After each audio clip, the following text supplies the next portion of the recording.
Who will be the president of Sri Lanka? How China and India policy be in future?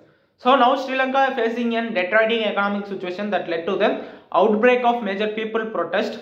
So many of the people are saying it is a revolution, but it's not a revolution because there are no bloodsheds.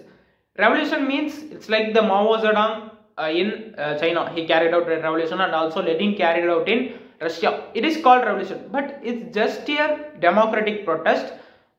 Even if the people were approaching towards the presidential palace, it is a security threat, but there was no single bullets fired from the gun.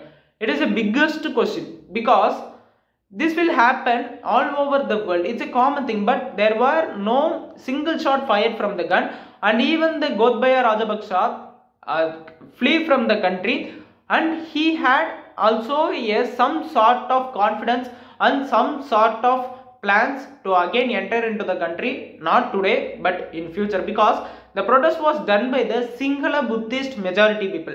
The Sinhala Buddhist nationalism was backed by the Godbaya Rajapaksa and also his brother Mahinda Rajapaksa.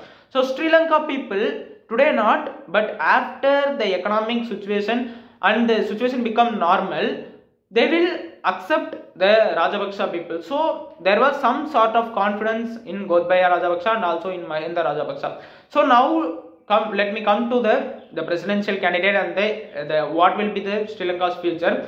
So there were many people want to run the presidential candidate election. I mean the parliament which was going to held in the parliament in July 20. The people were.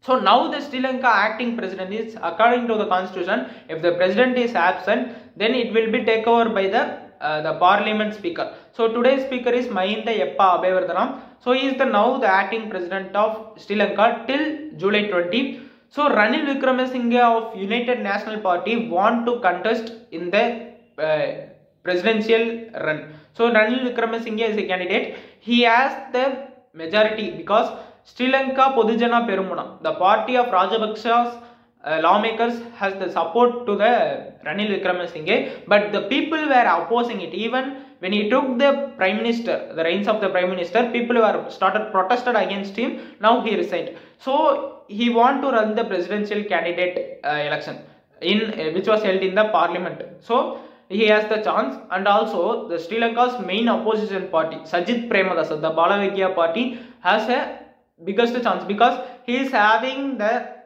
55 MPs confidence vote, and also now there were many rebel MLAs from the Podujana Perumuna party, Rajapaksa party, also approaching towards the Sajith Premadasa. So he has also a chance, and the JVP, Vimukti Perumuna's leader, the Dissanayaka, Aruna Kumara Dissanayaka also had a chance. So these three people had a chance, but Ranil Wickremesinghe and Sajith Premadasa is the top candidate, but Ranil Wickremesinghe is opposed by the people. So Sajith Premadasa has a high chance of to take over the reins, to become a president.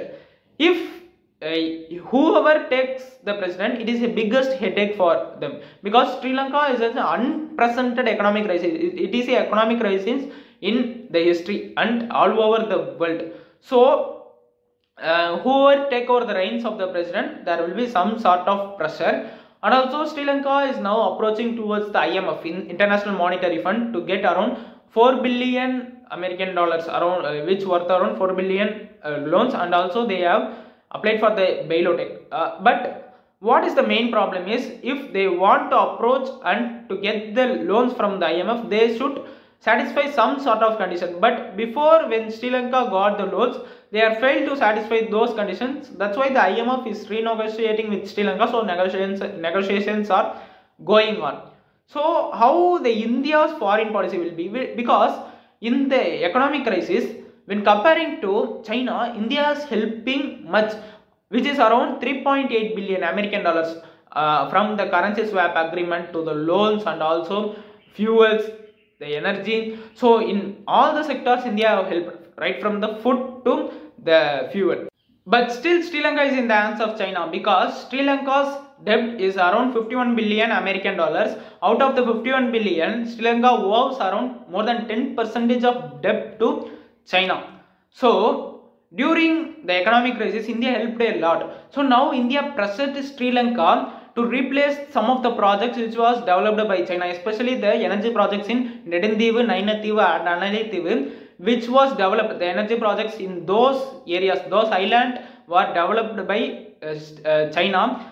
These islands were close around 20 to 25 kilometers near to Tamil Nadu. So now the government, the Sri Lanka government replaced the Chinese projects and they have grabbed the project from China and they gave back to India. It is a major move, unprecedented move. And also in northern region there was a district called Mannar district, and the renewable projects now given to the projects was developed by the Adani's Limited. So this was the major development done by India, but it is not a fixed thing or a permanent thing, because after a few days China has some sort of plans, because China is now maintaining the wait and watch policy, because China already have a domination over the Sri Lanka. If any other the president or the ruler comes to the Sri Lanka, China will dominate and China have some sort of plans. And if the new ruler come to the Sri Lanka, they should have some country, they should maintain a close relationship with some country. So it is a major advantage for China, because they will take over the Sri Lanka near soon. But what is the main thing is, we should look how the India policy will be, and how India will counter the Chinese move. So this was the issue, and now this was the issue going on. Let's look how the issue will be and how the issue will travel in future. Thank you.